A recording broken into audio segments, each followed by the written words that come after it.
Yeah, I can't. All right, there we go. That's the introduction.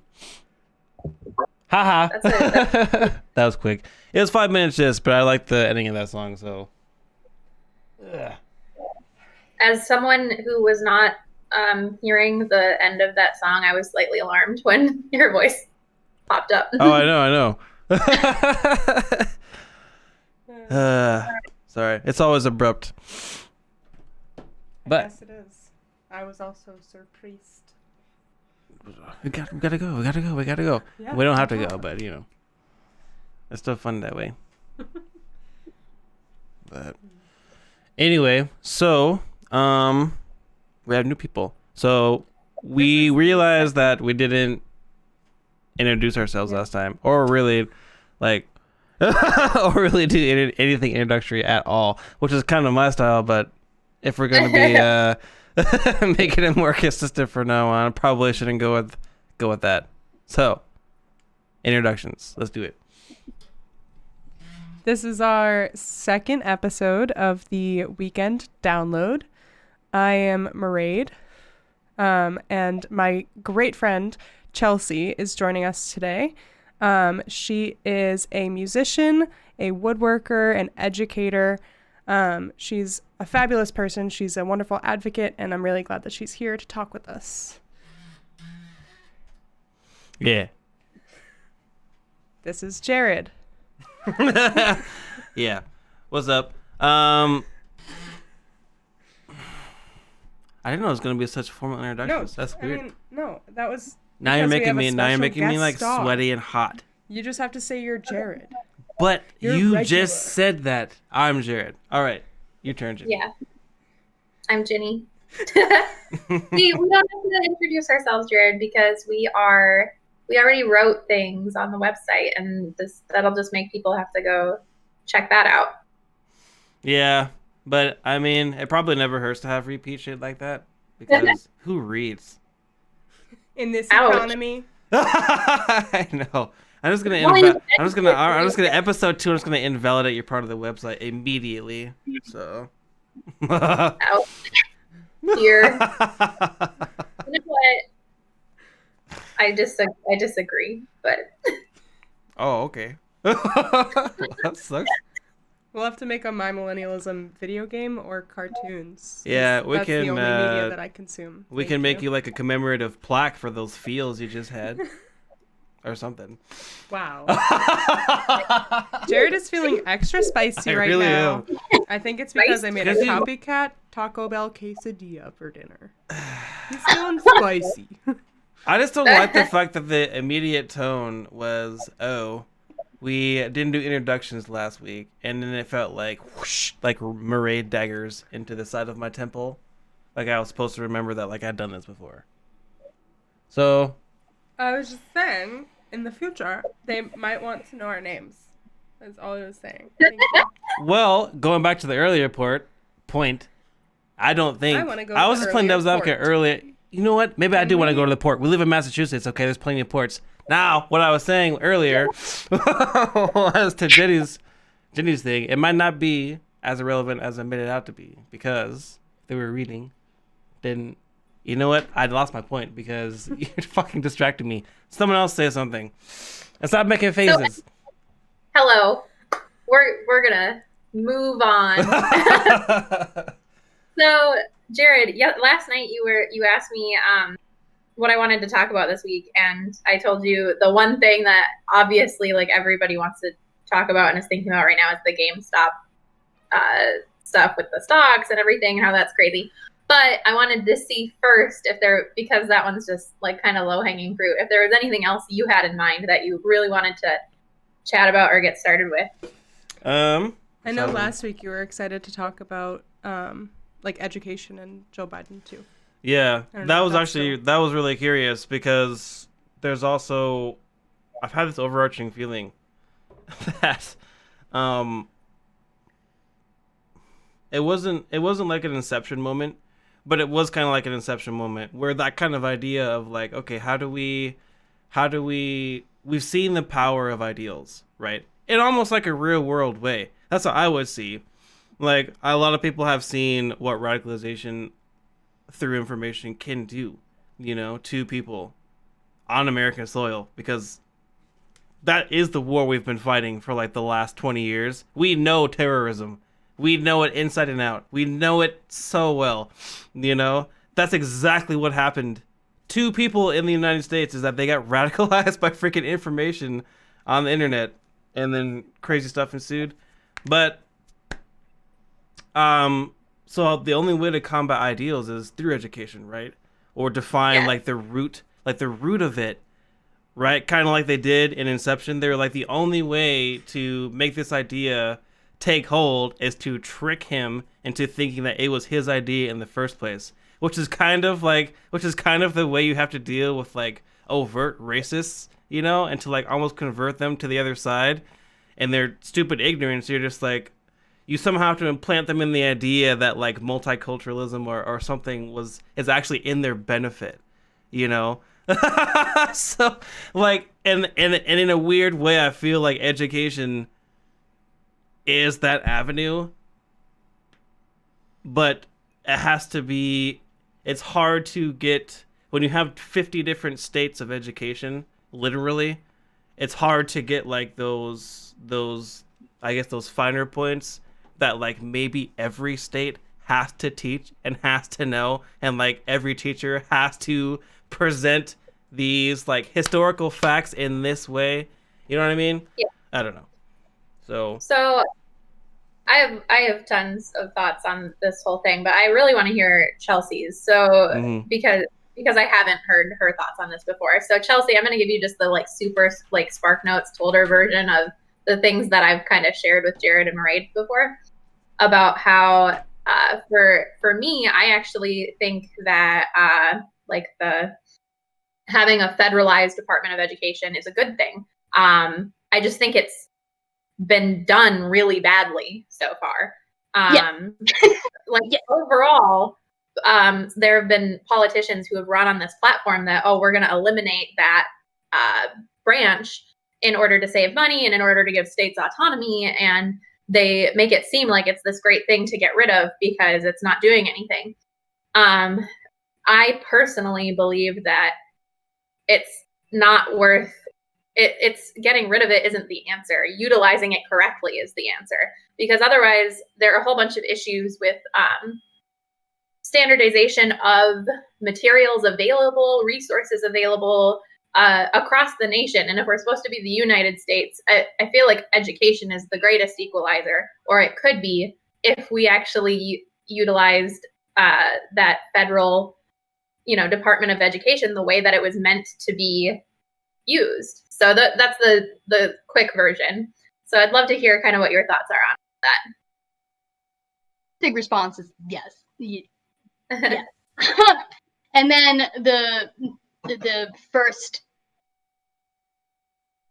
upfront thing I have to say is, as we were discussing before we begin, I tend to be a monologuer as well, and so I invite you to come on this circle rant with me. With the first idea that I put out there, which is like, this is another thing, another system that is classically wrapped in all of the isms, and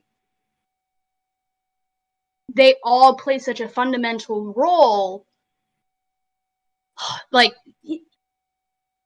I can't get my words straight. It's like it's one of those things where I'm trying to figure out which one, for the sake of not just spending the next. Truly, I could go on for like 2 hours. Which one is the most concise?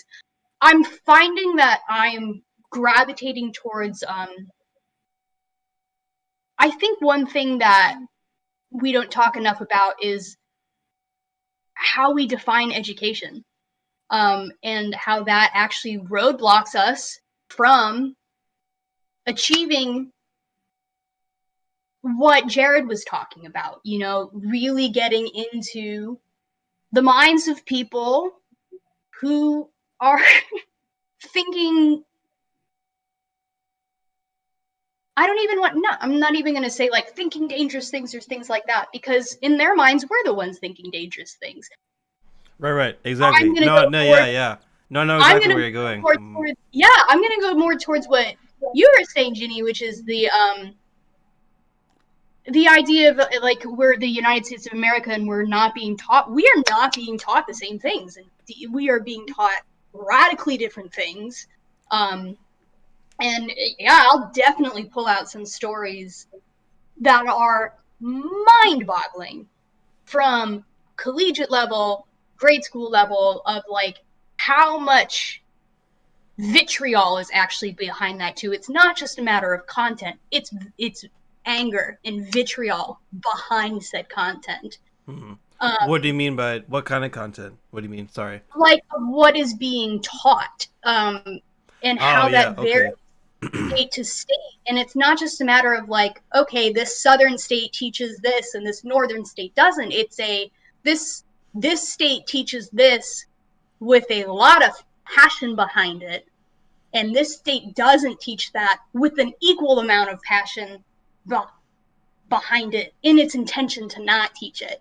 Right. And then there brews discord. Like, it's bad. It's not good.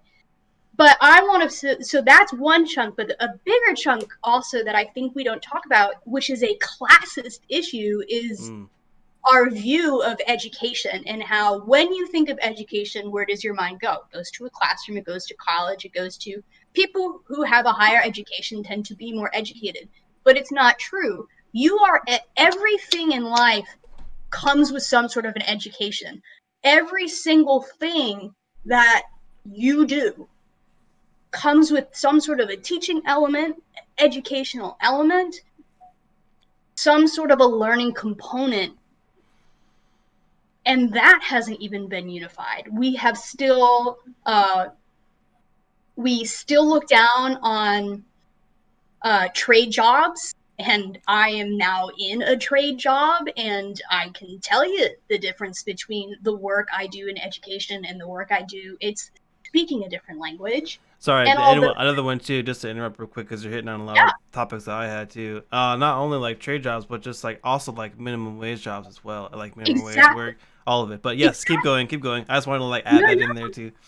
Yeah, exactly. But think about it. All those things still require education. You need to learn to do the trade job. You need to learn to do the minimum wage job.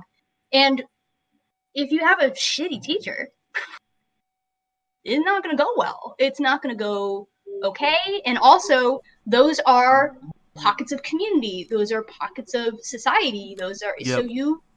you are raised there. You are bathed there. You are housed there, you're cared for there, they become family units. So education, we need to think outside of the classroom because it's actually a classist thing. Outside of the classroom and its classes, that's kind of catchy. Yeah, so it's one of those things that it's even new for me. I am like totally 100% on board and behind it, but it's such a heavy kind of reality that it's, I mean, look at me. I'm tripping over my words because of how heavy duty that is. Because we complex. also don't. There's barely any class dialogue in this country. Period. We don't even know what that is. Because talking about money is taboo, and we don't want to be awkward around our friends. Not necessarily. Everything in America is American. Period. Like, people want to talk about the washing of history, but it really is like the overarching, this like American washing of history, and the washing of the classes, of economic classes in particular, was one of the things that white people had to do against other white people in order to get them on board with, honestly, like the capitalist mindset. Like, that's how I see it for most of history. This is where you can dip your toe into what happened this week. Exactly, with the stocks. Yep. Yeah, you can totally, and I would say it's an education thing. I am one of those educators that is like up the butt for the whole like education is everything, but it's because it is at the root, but it's not everyone needs a college degree. Education is everything. Right. No, absolutely. How we teach, which is where I want to go back to something Ginny said, which is that although we need to kind of dismantle some classic thoughts around education. I do believe in the Department of Education, but that it's being run poorly. I do believe that could hold a lot of power. But then what that comes down to is actually, so I'm going to basically say the last statement, and then we'll work backwards together, which is, I was actually supposed to go get a master's in education policy. Surprise, surprise, because of the pandemic, master's degrees, the cost went way up. Couldn't afford it. But I was taking some classes, and I still might get it, but I deferred. So I was taking some classes, and then I deferred. And the first classes that I was taking was specifically school finance. So this summer I did like a dive into school finance. And just in those classes alone was insanely revealing about pretty much where the inequity lies there, just because money is usually the root of all inequity. But we had a lot of talks about where the general failings of the federal base, and then trickling down to the state base and district bases, happen as well, which is actually, at the end of the day, even if you have beautiful, equitable policy, it means absolutely nothing if the person at the helm of said equitable policy is bastardizing it. It means nothing, because a lot of states actually have fairly well-written educational policy, and it's simply not enacted well. It's not. They take the little gray areas that there are, and it's just, that's where it goes wrong. So a lot of people are like, we need policy overhaul. We need educational policy overhaul. Well, and so I don't know, Chelsea, how long have you taught? I taught in the classroom in high school for 4 years, and then I've been a consultant outside since. I don't know exactly what your experiences were, but I often felt when I was teaching that there was like a new thing every year that was gonna fix the problem.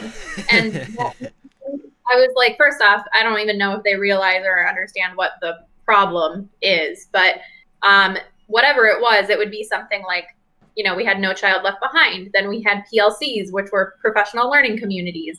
And then we had, once a week, we're going to have shortened days so that the teachers can do more training about how to introduce literacy in the classroom. And then another time they're like, it's iPads. And then another time they're like, it was just like I felt like every year there was like a new thing, and it just was not addressing the actual real issues, which in my opinion, I mean, I'm not saying that I'm right, but from what I have seen and in my experience, the biggest issues are having equitable access to good instructors and learning opportunities. The end. You are right. Well, one of the key words there is opportunities, right? It's always about opportunities. Right now. So when I say that, the call usually is for, we need radical policy overhaul. That doesn't, and then I say, a lot of the times we don't.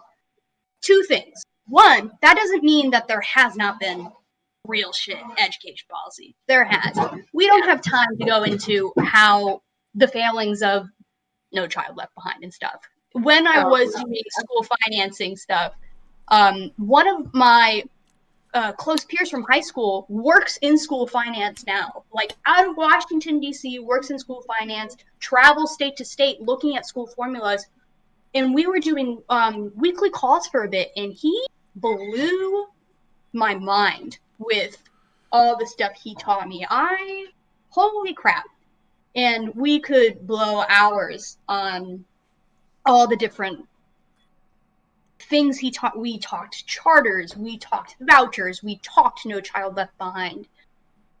And it was life-changing. And actually, it was from those conversations where I took away the It's from his conversations the most, I should say, because I took it away from the other class as well. You can have beautiful policy and it doesn't work.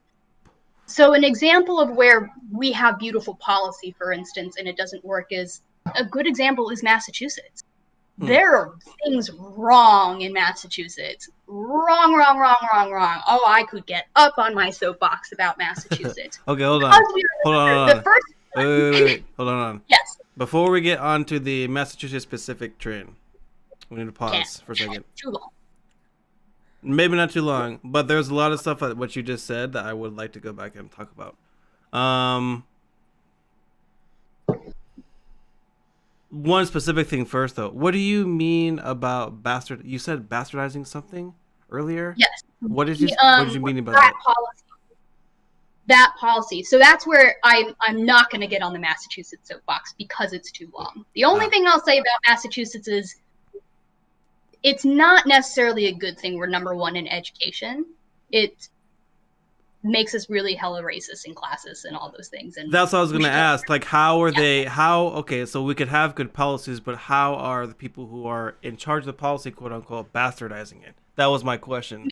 Money. So that's where Massachusetts is a good example of that, because if you look at Massachusetts financial, so the way money works at a national level in a very simple layman's terms way, because listen, I'm not good with math, I'm not good with money, so I don't want to give you wrong information. So I'll give you the layman's terms that help me. Is that basically each state has a formula for how money gets given to the state, and then that state gives money to the district. Okay. They have a specific formula. And within that formula, there's policy. You can absolutely go look up that formula for each state. It is public information, all that jazz.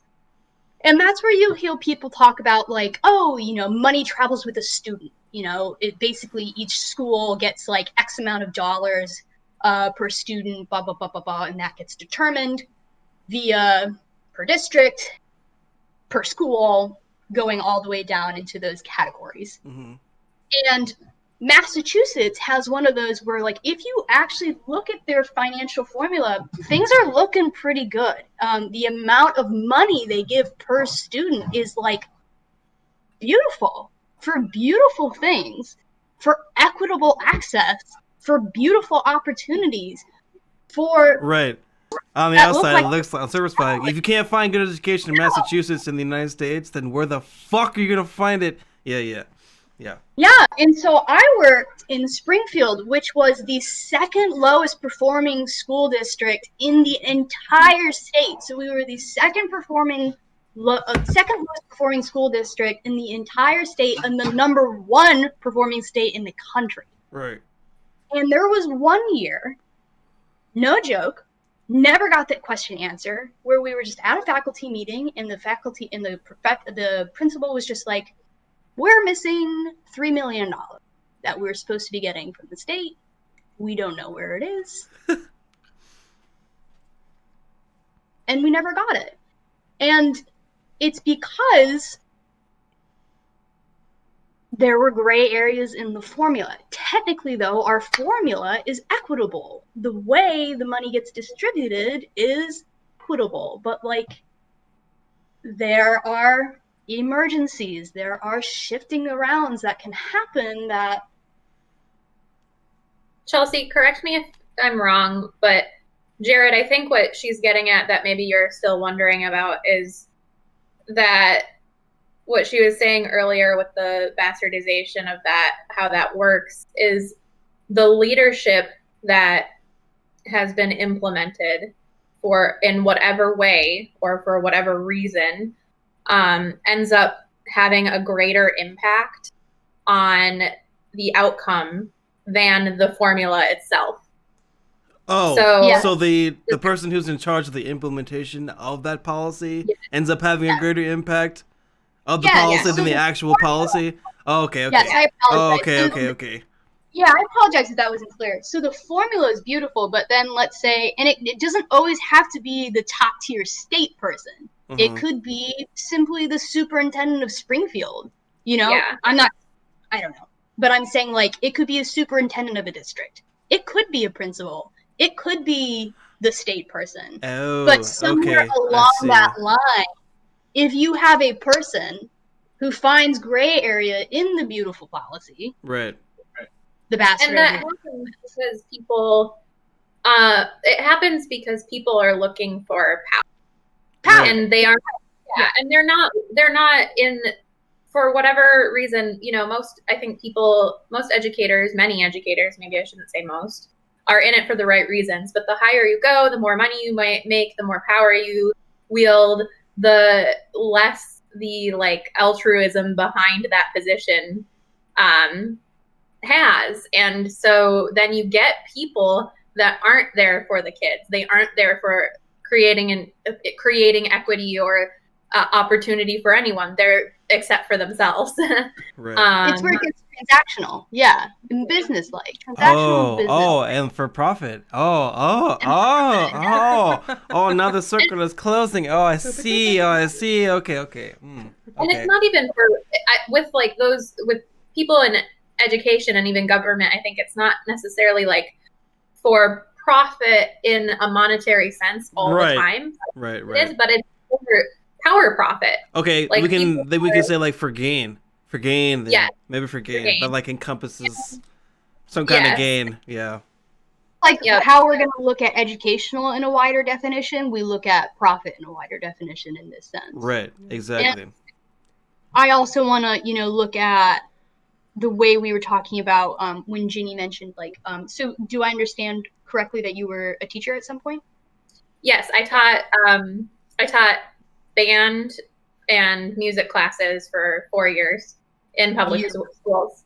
So and she also helps teach at the high school in Camp Sama. Yes. Nice. Great. Well, it's volunteer.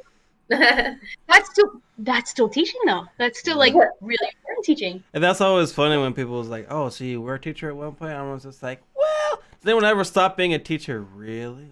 No. Anyway, continue. That's another soapbox I can get up on, but will not. Oh, me too, probably. Yeah. I want to look at the point that Ginny made, which is so important. About how when you were there, you felt like every single year there was a different thing to make things better. And boy, howdy, I mentioned that my district was the second lowest performing district. So yeah, they definitely throw those things at lower performing districts too, because they're just like, we gotta be better. God, we're better. No, it must be your fault. And it's usually not. And my coworker put it best. And he actually is famous for this saying, and it's just so true, and I echo it every chance I get. And he basically built the band program that I was a part of, turned it from 20 kids into 500. He made the graduation rate go in the school, not even for the band. In the school, he made the graduation rate go from single digits to 80% in a couple of years. And they're 3 times more likely, all this crazy statistics. And he said, we tried something different and it's called radical consistency. And basically, that's something that's just absolutely unheard of. I wouldn't even say in low socioeconomic schools, low performing schools or anything like that, kind of in the world of education. For some reason, it's... Wait, you said radical consistency? Radical consistency. It's tricky because some things do need to change. And so, I don't want to put my foot in my mouth. Radical consistency in what way? I'm sorry. So, basically, he gave them, I guess I should have explained first before talking about how I was going to put my foot in my mouth. But basically, he was able to make all those jarring statistics come true for our high school because he gave them something that stayed the same and didn't change. Whereas what Jenny was talking about and what the school was experiencing beforehand is they were like, nothing's working, so we're just going to throw another program at you and hope it sticks. Okay, well, that didn't work. Okay, we're going to throw another program. But the reality is that programs don't work within a year. That's just kind of a true thing for anything, but also think about who you're dealing with. You're dealing with people in their formative years. Right. And that's kind of a rule they tell teachers in general. Your program's not going to form until at least the first 5. Right. Yeah. So think about that. So what makes them think that one program's going to change in a year, and then they'll pull it out and then throw in another one that sticks? I think there is a solution that could fix everything in a year. I think it exists. I just think it's too expensive for anyone to go for. And my opinion is that all you have to do to fix education is lower the student-teacher ratio. Oh, yeah. That's all you have to do. You don't have to throw technology at it. You don't have to do whatever. You need to you don't have to try all the Common Core and all these different ways to teach, whatever. You don't need to go down all those rabbit holes. You just need to have fewer kids in each classroom so that they can get the individualized attention they deserve and need. Exactly. The thing is, though, you have to think too, is what's the overarching, why do we not have that yet? Or why isn't it a priority? It's too expensive. Maybe we still pay teachers minimum wage. Exactly. So, this also ties back. Exactly. This ties back into minimum wage. It ties back into any kind of wage. It ties back into just generally as a culture now how Americans have been taught to think about education too. How many. I'm thinking there's one thing that usually gets brought up in this argument. I'm 100% behind that. I think that is true. All success usually comes from the radical consistency, which usually is a student's needs getting filled individually. So, the band grew to 500, and then when the band grew to 500, Gary hired 2 more band teachers, which was myself and the other band teacher. And when one person taught the class, the other 2 of us were pulling kids out and we would rotate. And all kids were individually seen. And that's how the radical consistency was kept. And so you mentioned, this probably can't work because of money. Absolutely. Teachers should be more in general. I don't think it can't work because of money. I think we just are choosing not to make. Oh, yeah. No, I get you. Oh, yeah. I'm picking up down, and that is true. It's people are looking at it like, we can't pay. It's a choice. But the second thing that usually gets brought up to poo-poo it is teacher performance as well, is that we have shitty teachers. And that's one of those things that then can branch downward into 2 more subcategories? Kind of subcategories, the sticky situations, which is that's not necessarily untrue. There are a lot of teachers that do need to leave the system. And that's one of those things where I could be putting my foot in my mouth with the whole consistency thing, because when I say that I'm an advocate for the radical consistency, it doesn't mean that you don't change anything ever. It just means that when you make a change, you keep the change and you don't get rid of it. You let it play out. You let it stew. You gotta learn how to make stews again. It's like you have to let the experiment run its course, and oftentimes we don't let the experiment run its course. So one of them is that. Oh no. Yes, we do have some crappy teachers. But we also need to look at, are they crappy because they are crappy? Yes, some of them are. Some of them do just need to retire and leave. Or do they fall into the category, are they crappy because they are unsupported, which most of them fall into that one. Or, and then the second one, so we subcategoried, we're over here and teachers don't perform too well, so we can't get more of them. And then we subcategory down, okay, so we need to weed out those teachers. But the second one, and this has been talked about, and it does seem that they are doing a sort of good job, but now people are worried about it due to the pandemic, which is teaching has not been incentivized. People are not entering the teaching field because they kind of know that it sucks. Like, they know it doesn't pay well. They know that Exactly. burnout is a Exactly. huge thing. Exactly. So the only people left are the people who absolutely love it, and you want that because, again, you don't want a crappy teacher, but what tends to happen to them?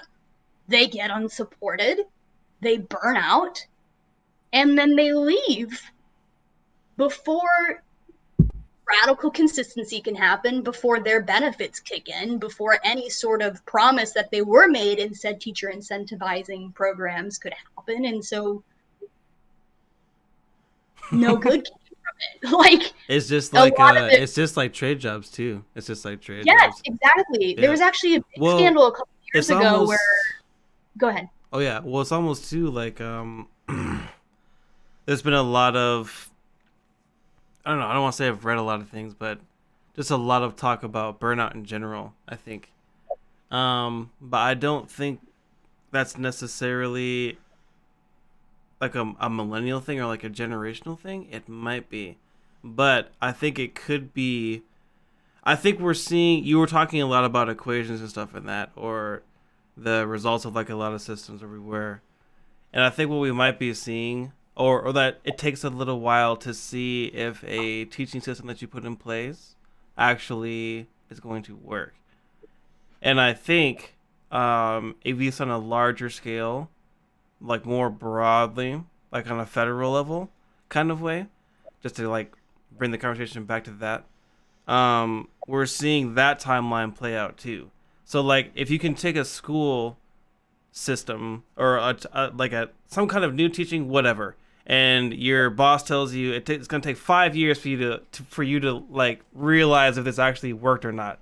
So I'm sure that goes into a lot of that. So if you multiply that, like if you take that from like a I don't know, from this level, like a state level to like a federal level, you know what I mean? I'm trying to get at if our teaching or what we accept at a federal level policy wise has been okay, like here, how long is that timeline? That's what I'm wondering. Because I think we're at the end of the equation of whatever the federal level idea was for education like the last 100 years. I think we're at the end of like that equation. You know what I'm saying? So I don't know. You know what I'm trying to get at? Yeah, no, and so we have an opportunity to like create a new one and then see how that ends up playing out, right? Right. Is that kind of what you're getting at now? Kinda. Like we have Yeah. close to get to that moment. Mm-hmm.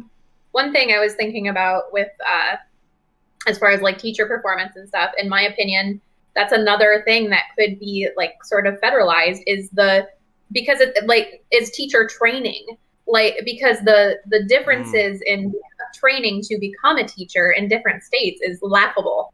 And so if there is going to be this federalized Department of Education and everything, like that's people don't want to say like oh we want to let like people meddle in our or like the government or whatever meddle, but when it's something that's like education where the outcome is always going to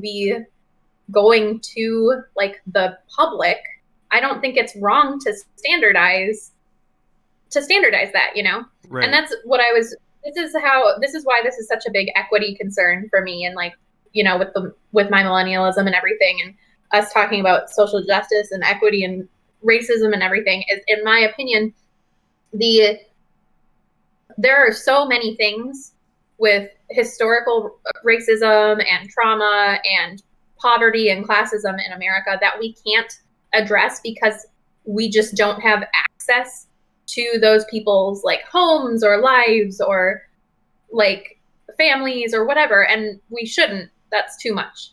But we do have access to their school. We do have access to their educational, like people's educational opportunities. And so when I said earlier that education is the great equalizer, I don't mean that in the sense of like, oh, if we all become smart, we're all going to go to college and we're all going to turn out to be the same people and everything's going to be great. I think that every person has a totally unique, different potential, and none of that has to be specific to being a math teacher one day or like any particular one career. I think it's the great equalizer because it's the one place where like we can touch every kid's life and say, hey, you're valuable. Here are the basic skills you need. You should have food. It pisses me off that school lunch isn't free for everyone. Let's talk about equity and racism and shit because like we can in a neutral ground here. And that's how I feel like we're really failing is we're not utilizing this essentially it's a platform, like school is a platform that everybody like gets to go to and be a part of, and we're ruining it by being adults and doing all these things. I feel like you're getting at the term for educational purposes only. It's almost like turned into a meme. No, for like educational purposes only, but really though, like learn this. You know? Exactly. So I don't know. I think Jared, you're always so hopeful, or like at the end, like or you try. I feel you always try to find some hope. And so like bringing this all the way back to last week and everything is I don't know how active Dr. Jill Biden is going to be in, you know, in the whole federal Department of Education and everything. I don't know how much she's going to want to, because she wants to also stay in the classroom, and it's not her job to like go fix the problems of the American educational system that exist and have existed for however long. Right. That's not her job. But I do feel hopeful that now that we have someone who is a trained educator and passionate about education, that we do have the opportunity to be supported in the way that is needed to move forward for positive change in the future. Interesting. Because it's always no matter what issue it is, quote unquote, like the differences between like the federal level of the states and then like the state level of the states and how that plays into everything overall. It is kind of just like, in this instance in particular, your kind of solid analogy that you always go back to in reference really makes a lot of sense. Because the solution may not be like a domineering policy like people think. Like you can still teach people and emphasize things on like a local and state level. But then like by the time, like in addition to that, you also have to take like the federal, here's the thing, you also have to take like the federal level education stuff seriously too. You know, just as serious as you would like local or state stuff, I feel. I mean, well, and I'm not sure how familiar you are with this, Jared, but when you go through teacher training, you in every subject there are benchmarks and standards you must meet throughout the year that you have to teach to your students. Like that's how they determine scope and sequence for learning. So, and that is delineated by state. There are little bullet points. It says, hey, do this. Like, this is kind of when it happens. It doesn't say you must do it by using a PowerPoint, or you must do it by like going outside today, or like, it doesn't tell you how to do it. It just says you must cover this information.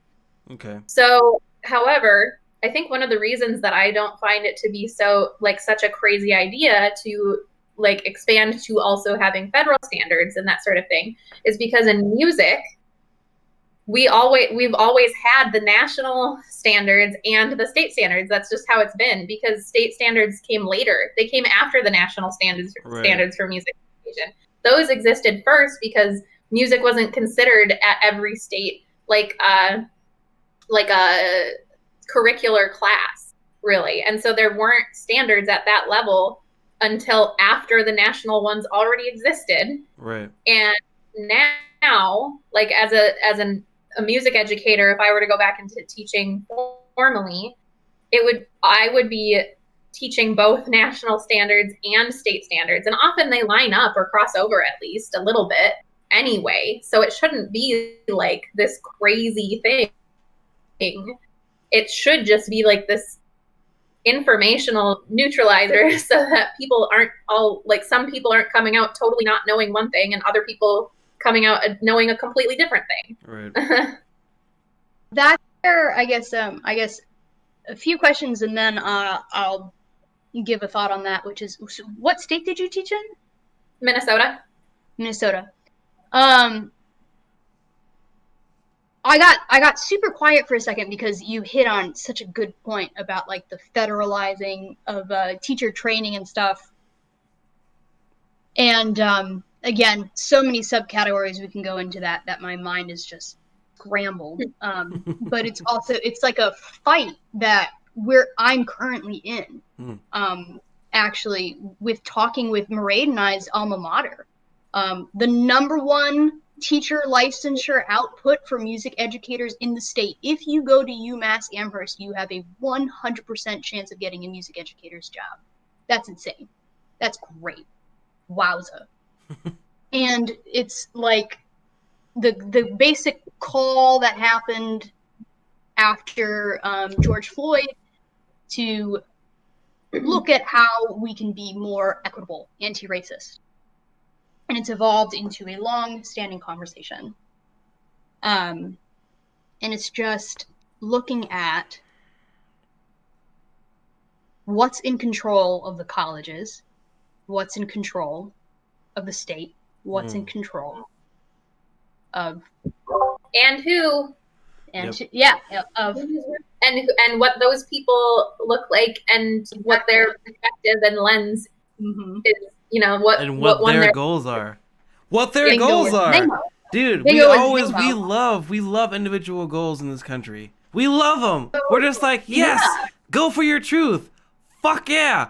But also the biggest thing was the biggest thing was sending my students to UMass to become music teachers. I had a black student want to go to UMass to become a music teacher. Too long of a story to talk about that, but it was hard. It was hard, and half got in, half didn't get in, half to pull strings to get her in, and yet we're supposed to try to get more black music educators to go teach black students, but how are they supposed to do that if they can't even get into your program? And then they do get into your program by the skin of your teeth, and then you can't retain them. Mm-hmm. So, and that goes back to like what high schools, the local colleges are looking at. I, a white lady from Foxborough High School, got into UMass pretty easily because they're like, oh, Foxborough, we know that high school. It has a great music program. It has a white music program. Yeah. And we looked at that. We looked at that too because they love to tout their relationship with us. They love to be like, look, all of our alumni teach here. And they are saving the black and brown children, and we love them, and it's so good. And look, we'll go watch them and observe them because it's so great. But God forbid, but one wants to come. Yeah. And those are pretty powerful words. And I'm like, there's way more to the story, and I want to put that out front since this is like a public forum and stuff. Way more to that story, very complicated story, but I'm still gonna put that out there because it's happening everywhere and it's really complicated. She's no longer pursuing music. They missed one, and we needed her in music education. It's a shame. It's very unfortunate. The second thing I wanted to go to was the national standards versus the state standards, which I think about with a chuckle, because boy, were those crammed down our throat in school, right? I don't think I ever once looked at them as an actual teacher.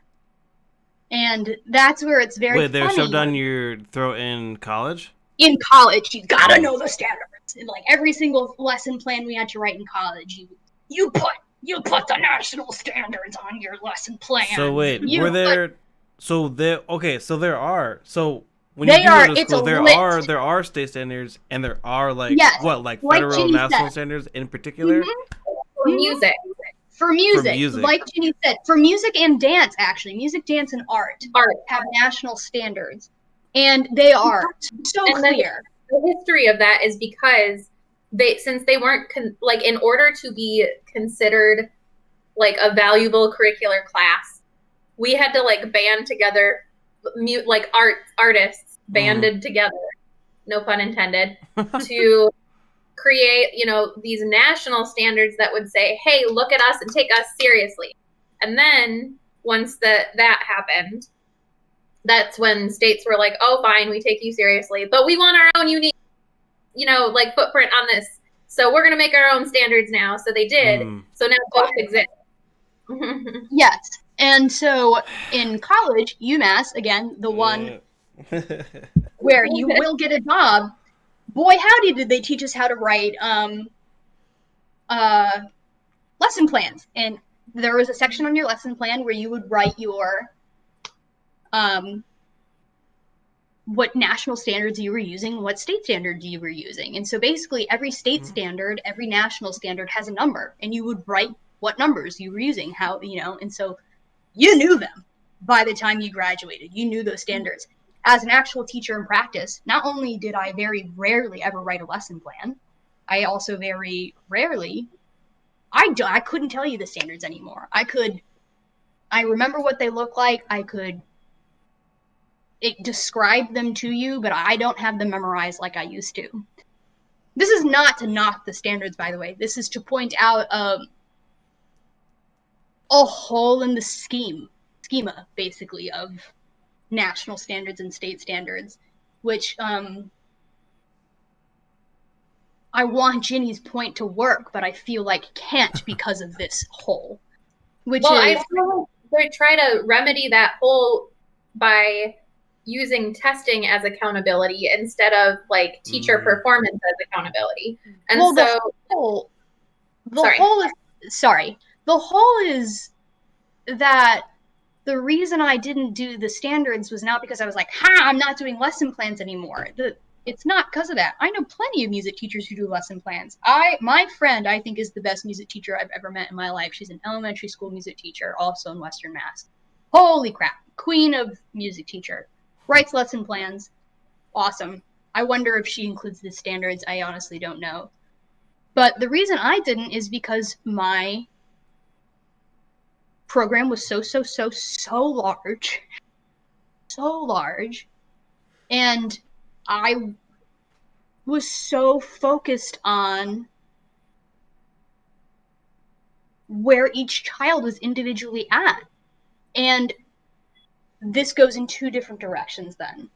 One, that they didn't meet state standards in terms of the state standards and the national standards are set up as in by the end of 12th grade, you will be able to blank, blank, blank, blank, blank, blank, blank.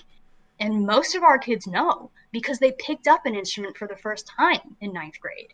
So they're playing Ode to Joy by the end of 12th grade. That's why the music standards and state standards have been changing so much recently. Like the national standards have shifted from a performance base where it specifically denotes like eighth notes and like certain rhythmic patterns and whatever and key signatures to simply covering things like responding to music, appreciating music, understanding music, and those kinds of things, because it's not supposed to be a performance-based like standard, really. It's supposed to be like an understanding-based standard. Yeah, but that's where the divide starts to happen because national does something, state does another thing.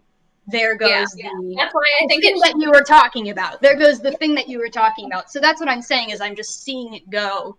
And as far as earlier when you were talking about how teachers like we don't have time to like say these are the standards we're doing in lesson planning and everything. That's fine because I understand that, and it's like very individual student based, like the details of the day to day. But it honestly to me is a teacher failing a little bit if by the end of the year you can't go back, like look at your book of standards and say this, I did cover these things at some point. I'm not saying you need to be like, I did it this week and like but if a teacher goes back and they look back and they didn't cover the standards, they didn't do their job. Because like in a perfect world is what I'm getting at. I understand, like I said, the limitations, but then But like I said, the way that we've been combating all of that as a country and with the federal Department of Education is through testing, standardized testing and testing students and stuff, instead of going back and holding like having more like teacher accountability by the end of the year, or by like checking in on them every like semester or whatever, saying, have you met the standards you need and that sort of thing, but in a supportive way, not a like we're trying to catch you doing shit way, because I don't feel like that would be effective. But it's like I just don't feel like there's teacher accountability that's even standardized, you know? Yeah, that's where we go all the way back to that argument of like there are crappy teachers out there. There are definitely people who need to leave. There are so many people at my school who just needed to get the hell out of there. Like, Well, I mean, it like, seems no like joy. we might be getting like too scalpeled, like as far as like music and like in particular and art, because that is, I think that's a different bubble than I don't know, because not only Regular can we, yeah, because not only can we get, I mean, it's gonna be, it's art, you know, and like music, it's gonna be impossible to get any kind of standard anyway in any kind of objective way. But we also Because can't. yeah, But it's a I mean, like subject- our entire system is hung up on the fact that we can't even get an objective system based on the same kind of shared fucking history. yes, That's, history is a huge issue. I mean, Where I was like- about that's to go hmm. with that's where I was about to go with the standardizing, you know, to Ginny's point about like if a teacher, so we're talking about like if we were looking back to a music class real quick, if we were looking at my classroom and I had a classroom, that's a unique classroom. It's a high school band classroom that functions more as a beginner band classroom, so it doesn't fit national standards or things like that. Right. That's where, you know, it functioned differently. My admin knew it functioned differently, things like that. And all accountability bent around that. So if you switch over to core curriculum, because that definitely happened in that building too, accountability also bent around that, with the exception of standardized testing. And that ruined students. It ruined students. But well, and I think what Jared was saying was that because art and music and everything like that is such a subjective thing in the first place, it may be difficult to ever come up with this ideal that, you know, we're talking about. However, things like math or reading or history, math and reading are already doing their thing. They're kind of plugging along, whatever. But history, we have just not gotten there at all. Like, it should not be that, and it's a possible thing. Maybe art and music, not a possible thing.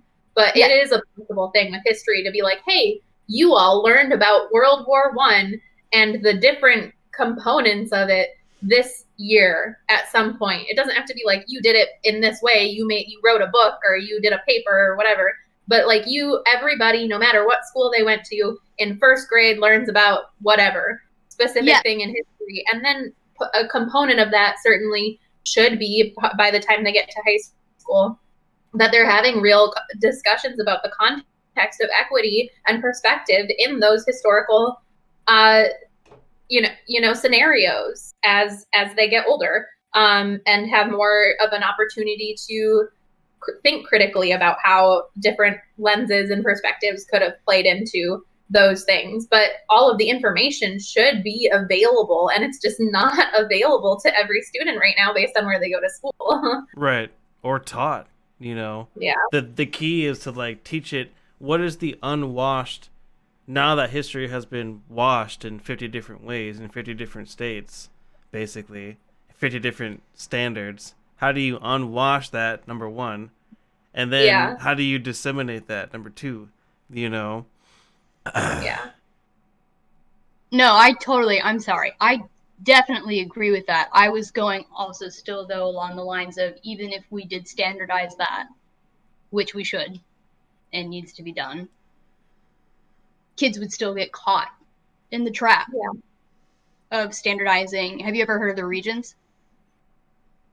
What is that? Holy Mother of God. Regions is the standardized test for New York State. I am from New York State. And the way the regions, there has been a petition to get rid of regions for years, because this is how the regions work. The regions work that even if you have an A or something in your class and it's great, if you fail your regions, you do not pass your grade. You do not pass high school. You do not whatever. So, like, I have test anxiety. I had totally fine grades, AB student, but I failed my biology regions by like a point. And I like was not going to graduate high school, even though I had like a beautiful GPA, one of the top students, like all those things. And so, yeah, you just have to keep taking that test until you pass. You have to get like you have to get like above a 70 something. So, well, and that's the problem with standardized testing as the basis for accountability instead of process accountability. Mm-hmm. Yep. So I am actually getting learning tested right now. It's months-long process and stuff, and like. Wait, hold on. Sorry, I just missed what Jenny said. It's what accountability instead of what kind of accountability? Process.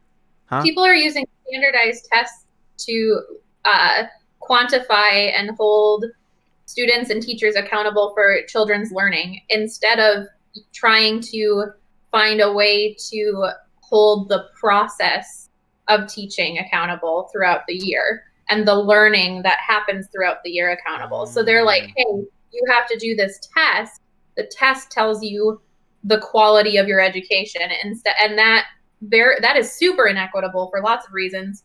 One of them being things like test anxiety, another being things like English as a second language or emerging bilinguals learners.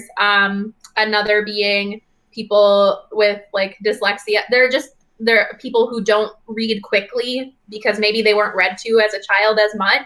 That even if they work there, you know what I mean? Like there are all these different things that play into how people take tests, as opposed to saying should be what they do, where they make sure that teachers in their curriculum, in their year, they can prove that they covered the information that was supposed to be shared to the student. And some kids will retain some of it and some kids won't, but the access should be there. And that damning a student because they didn't kill the math, and the teacher. Yeah, like that does not mean that they're a failure or that they're not a failure. Yeah. It's just tired. Yeah. It doesn't make sense. It's wrong. And it doesn't have the outcome that they wanted. Additionally, if you ever look into there's one major company who makes all of the tests for the standardized testing, like at least in Minnesota, especially, it's like Pearson. And this Pearson company, right? So those people, like, this is going to sound all conspiracy theorist and shit, but they're the ones that I know are like behind the lobbying for state funding being controlled by standardized testing, because then they get more money and more power. And it has nothing to do with the students. It has to do with making it look like it has to do with the students so that they can have their own agenda pushed. Right. And the thing with the standardized testing too is that because we were talking about this, the dangers of standardizing this again. But didn't this standard have to come from somewhere? Like this standard also came from somewhere too, Nausea. So, it gets wrapped up in like a bunch of like layers. Like if you think about it that deeply. So my question is like,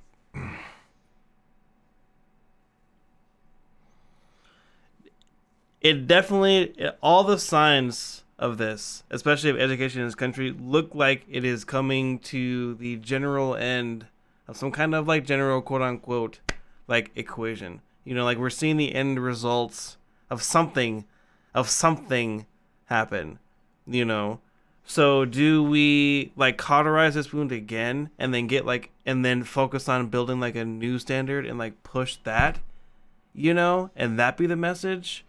Or do we, because that could come off as like rushed in a way?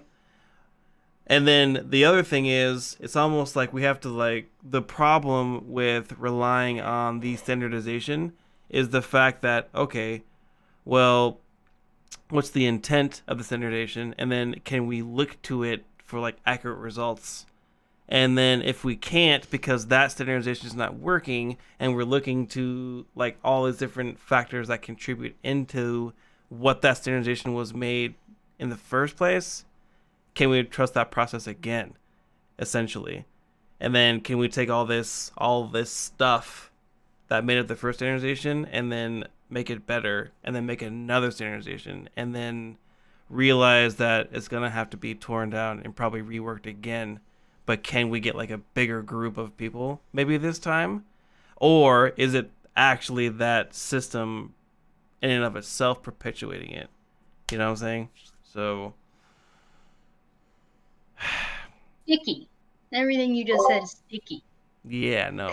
So, like, it's sticky because, I mean, to start with what you finish with, yes, it is the system that is perpetuating it. As much as that's kind of become like a canonical statement of like the year, but so if it is in the equation, then do we talk about the stickier points of that system, or are we at a point where it's just like, okay, we should just get rid of this system and start with something else? No, I would actually say I'm going to encourage a word change and say let's not look at it as the end of an equation. Okay. I am a big fan of verbiage matters for mindset. Me too. I can confirm. Yeah. I think the insinuation that an equation is ending, although I understand where it's coming from, and there is a lot of power behind that, it means it gives it a pretty finite point now, doesn't it? Like that there is just like a chopped end. Yes, the same finite point that a standard of a test could tell you about kids and shit. Indeed, and we don't like that. But we have been trying to end that actually for quite many years. They were trying to end standardized testing when like I was in school. Like the battle against the regions has been raging since 2012, since like I graduated. And although the regions are still here, it has been tamed, I know, since I graduated. My question would be, where's that battle been taking place, though? Is that battle taking place on a state level against, like, a kind of federal standard? It's been taking place state-wise. It hasn't been taking place federally. But I guess where I want to, let's not just focus on standardizing. The reason I don't want to call it the end of an equation is because I'm looking at it more. I don't know what I want to call it yet. I think we're going to arrive there within this conversation. But I think reformation. It's more of like it is the end of an era, but it has been slowly segueing into more of a positive change. For instance, like, let's highlight some of the really, really good things that have been happening in education. And one that I really want to start with is that we have gotten a shit ton of therapists in schools over the past year. Like, holy crap. And I guess it depends on. I guess it depends on if you see like what the cause for that was. We got way more therapists through school. What do we need way more therapists through school? Sorry. From the get-go. Because everyone should be in therapy. Everyone should be in therapy. Yeah. Therapy should be free. Therapy, equal access. Like, another soapbox thing again. Like, therapy. Not really. I mean, that goes into the whole healthcare thing too. That's not a soapbox, bro. Yeah. Mental health is health. Oh, no. I'm saying like just like I could. After a long time on it. Yeah. But the progress that has been made for mental health in schools is huge. It is not done, but it is huge. It's very, very good. And wait, what problem was for mental health in schools? That it's there. to the amount that it has Who been made there. this promise? The progress. The progress. Progress. Oh, progress. I thought you said promise. I was like, who the No, heck made that promise? Who did it? Where? When? How did it happen? And I want to know now. The amount that it's shown up in schools over the last few years has been huge. And I don't even mean in physical bodies. I mean in tactics, in language, in just methodology. It's important that we look at that. And that's, where I look at the coloring of the era. I actually am thinking predominantly also of a really good music example, which is of drum corps. So there is an educational experience that's not in the classroom, but holy crap, is that an educational experience? Is that Hold on summer a second. activity? Hold on a second. I have to make an admin decision because we're coming up on like almost an hour and a half, and I need a pee break for a second. My only I'm not thing gonna is be back afterwards, just so you know. Oh, okay. Well, in that case, then Let's try to wrap it hold up. on. To cauterize, because we still need to talk about like stonks for a second, because stonks are hilarious. That whole thing was hilarious. You have the wrong Saunders for stonks. My husband knows more about the stonk. But the original thing was my remaining question is like, without the details, is like what can, maybe both of you can speak on it because you're both educators. What can Jill Biden do in her position right now? And then, because we can talk about like the shape we want education to go and like the details of it. But what can Jill Biden do in the next like 4 years that she has to shape education in a way that could be more positive? In these kind of changes that generally people are agreeing with, like, okay, yeah, we need not only like new standards, but maybe like better, not enforced standards, but better known standards. And like, yeah, I mean, I'll say it, like better enforced standards, but yeah, I mean, what do you guys think about that? So I have a couple of things I think I can say pretty succinctly. So your first question a few minutes ago was like, basically, do we like just cut this off and restart from new? And Chelsea kind of discussed why she thinks, no, we shouldn't do that because there's been good progress being made. And I wanted to just give you a little bit like of an army analogy with that.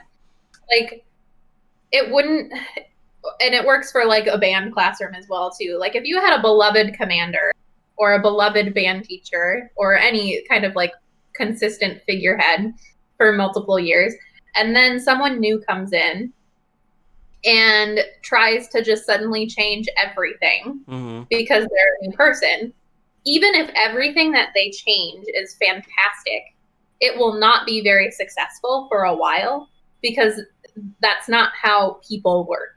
Like change needs to be more gradual it to take hold in an effective way. So that's what I'm going to say about yes. Yeah. So that's what I'm going to say about as far as that goes. As far as what Dr. Jill Biden could do, I don't know great specifics about what she can do or what she wants to do or will do in her role. Her role right now is the wife of the president and a teacher, not the person who is like in charge of education. Right. That's not the role. So as far as her specifically, what I think that she can do and will do just naturally is provide like a consulting voice to people who are making decisions that says, hey, you should pick people who are qualified for these educational roles. And that's what this looks like. Her guidance is all, and influence and perspective is all that I really personally see right now as what she can give and do. That's where I'm at with it. I'm kind of hoping that her position will just be like, it'll just keep a highlight on education. Like, the past 4 years, there's been a highlight on education, but it's been on the wrong things. It's been on good old bets. telling us to shoot some bears. And we're like, No. LOL, that is so funny. But Mhm. we then are not thinking about the serious things in education. So hopefully with Dr. Biden in that position, it'll keep that like spotlight on the important changes that need to be made and things like that. And I think if anyone gets pulled into roles of power and roles of influence that she notices are not good people for it, she'll have the platform and avenue to address that failure and hopefully influence change herself in regards to that person. But it's not her job and it's not her role to be like making all of the changes. Right. It's just like essentially, I don't know, just like her experience is making her a consultant essentially. And then of course, if she chooses to go in that direction, like she'll have more, there might be more specific ways that she'll help, but that's not where she's at right now. Chelsea, I'm sorry. I feel like I've cut you off a lot, and I'm really sorry. So, what do you think in regards to Dr. Jill Biden? I'm embarrassed by the amount that I have talked, so you're fine. I see Dr. Biden as more of a figurehead. Mm-hmm. I think that that's what it is, and that is not at all a slight. I just think that's what it is. Right. I think that she has stated very clearly that she's going to go work, and I love that. I think that's where she's needed. And that's what she wants to do. She's a career woman. So in terms of exactly what you were saying, there is nothing really legislative that she can do. Right. So figurehead is where the power is going to be. It's just going to be a magnifying glass on a woman in education with a lot of expertise. Traditionally, the First Lady does pick a cause that's near and dear to her heart and focuses an effort on it. So wouldn't be surprised if that was educational based, like with Michelle Obama, it was fitness and that and books. So, and Joe Biden was a part of that. So, I think that's it. I think she's going to be a figurehead, and then I think her charitable cause will be hopefully something about equitable education. So now that we have a potential figurehead for equitable education in a direction that could actually be equitable, right? Where can people who are interested in this at a federal level, who are educators in general, do you guys know where we can look to like actually maybe direct a change in this in some kind of way? You know what I mean? Are you looking for specific resources? Because I would have to compile a few. Otherwise, speaking generally, I think that there are enough experts out there that, and when I say experts, I don't mean like education experts. I mean people who with just different perspectives, like and different callings and different careers and different colors and different like sexual orientations and everything. And there are communities for all of those things and all of those people. And so if we make an intentional effort going forward, as far as equity is concerned, to be reaching out to experts in those different facets, venues, avenues of life, that's how we're going to find those answers. Like those answers aren't written out and figured out already and available, or we'd be using them. We need to go find them on purpose. And hopefully that's where she, like, if there is some sort of equity in education project, some of it will go towards, you know, some standardization and maybe education reform, but it also needs to go towards getting more voices heard and valued, and shared, and not just assumed or, you know what I mean? Yeah. I think more in general, which is the tricky question. It goes back to like the is this like a melting pot or, you know, salad thing too. So I don't know, but it's an interesting conversation because it's so, say with like someone does come up with like, or not someone, but people in general, or we as Americans come up with some kind of better education system, and we can all get on board with where it needs to go, because we've never seen it do that either. But it's like, where do we channel that in a way? So yeah, I mean, that might be a good thing to talk about next time too is these different kind of communities and resources we can pull together as well, and maybe make that like listed on the website too, which would be cool. But yeah, well, we should probably wrap up. Yeah. Yeah, Chelsea, was there anything else that you were gonna say? Like I said, I'm terrible about cutting you off. No. I Closing statements. I think that I would encourage not a federal, yes, there are federal resources, and definitely look at them if you want to. I always encourage local when it comes to schools. Look, they just need your help. They need help. They need attention. That is where the most action happens. School boards, holy crap. Like, lots of powers in school boards. So look at states. Look up your state school money formula and check things out like that. So actually think smaller in order to go bigger. Yep. Because that does seem to be the theme of a lot of last year too. Was a lot of people were just like, all these things are happening.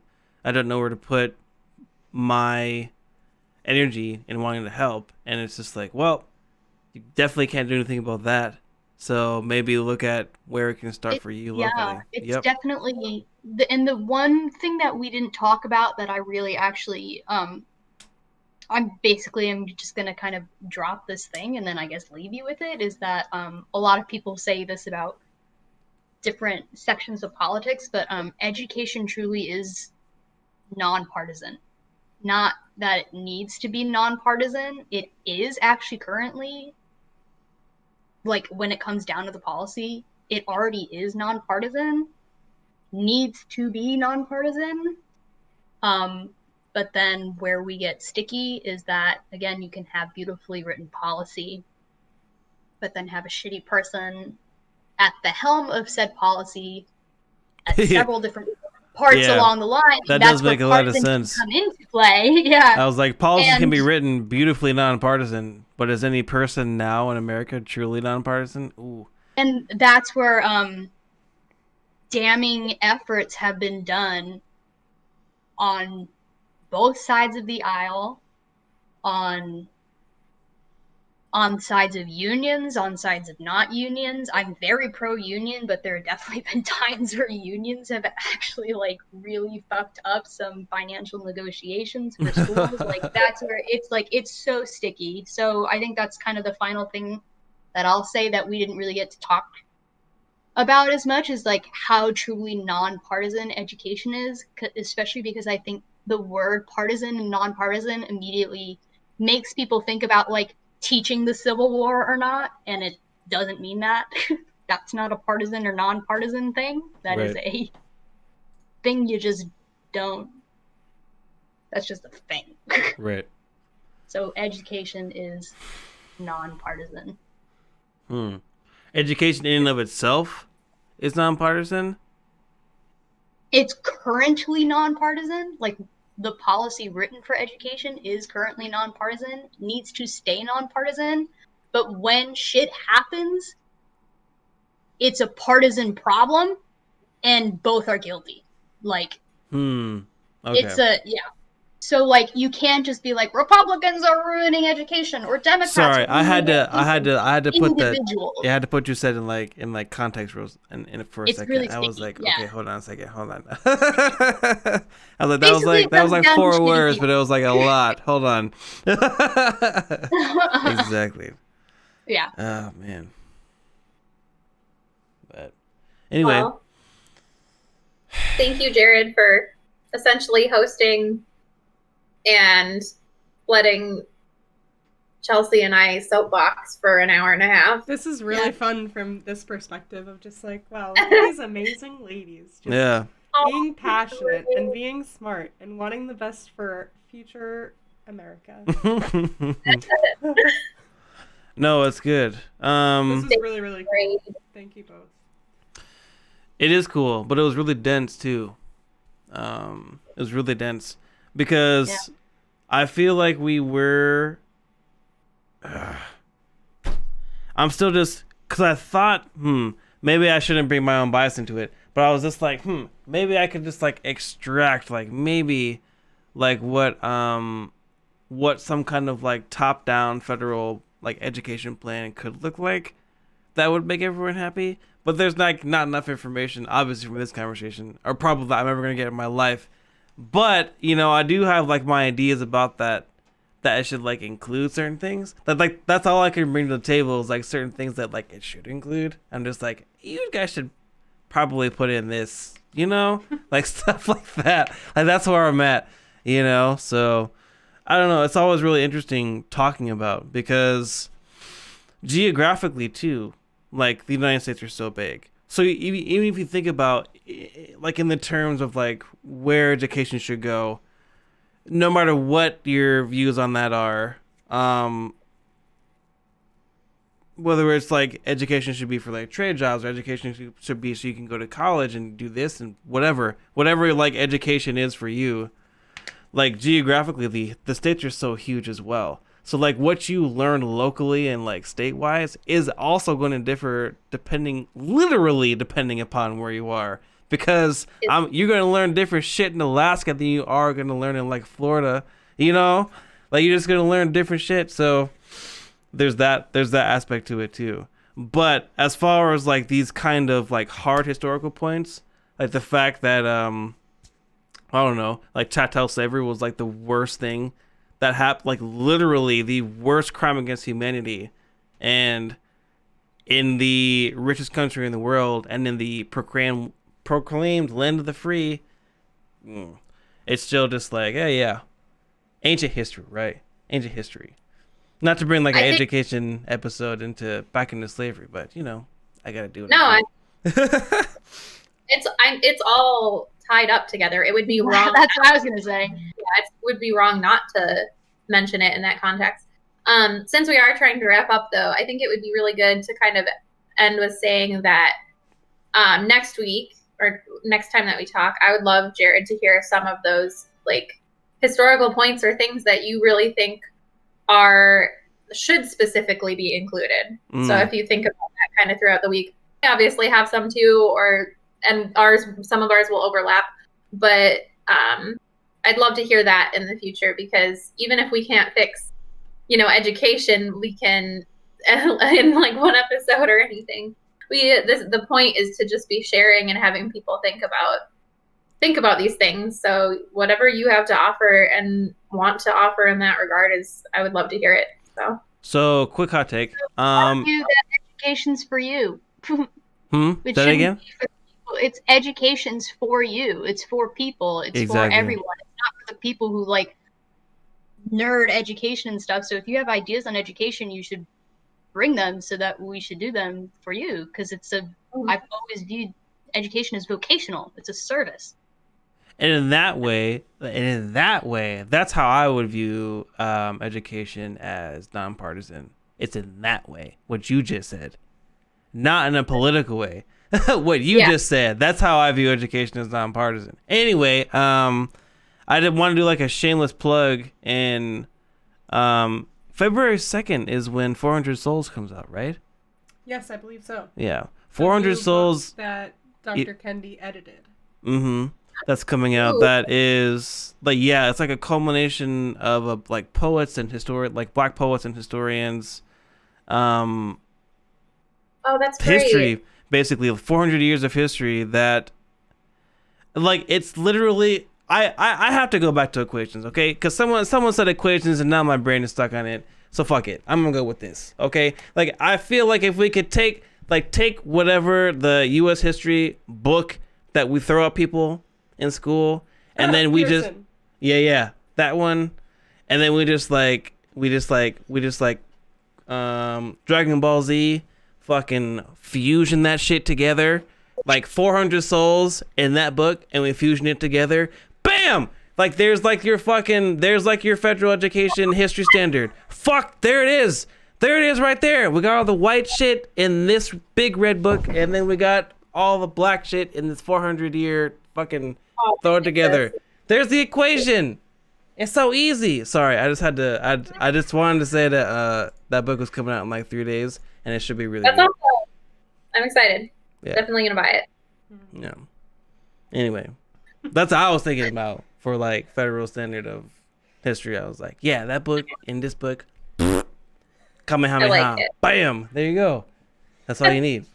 That's all you need. But anyway, this was fun. This was a lot of fun. This is really awesome. I wish we had more time. I wish I wish. No one wants to us talk anymore. It's been what? An No, hour and a half? I wish we had more time, or we could all cumulatively speak and comprehend and listen faster, like twice as fast, like mouse people that like like The good news is we could pick this up at a later date as well. Yeah. In true. that way we do have more time. Yes, we do. Philosophical. Yeah. Shall we sign off? Oh. I'll sign off Alright. with this note. Everyone buy your GameStop stocks. Oh, yeah, Or GameStonks. don't. I don't know how stocks work. Don't do it. I know that they make wonderful memes. So buy them or don't, whichever is best right I now. think right now on this date, probably don't buy them anymore. Don't Probably do it. don't do it right now. It's Saturday. I think the stonks are closed. Because this is live, so I mean, right now, don't do it. Right now, at this moment, don't do it. Maybe If you're watching this later and maybe it's Monday morning, maybe do it then. Look, we're all equal in the eyes of all your chosen beholder. Fuck off with the stocks, okay? We didn't get to it, okay? We didn't get to it. It's okay. Love you guys. Love you. Bye. That was Oh, fun. you thank you for having me. Thank Of you course. for coming on, Chelsea. This is awesome. Yeah. Yeah. Bye. Bye. That was fun.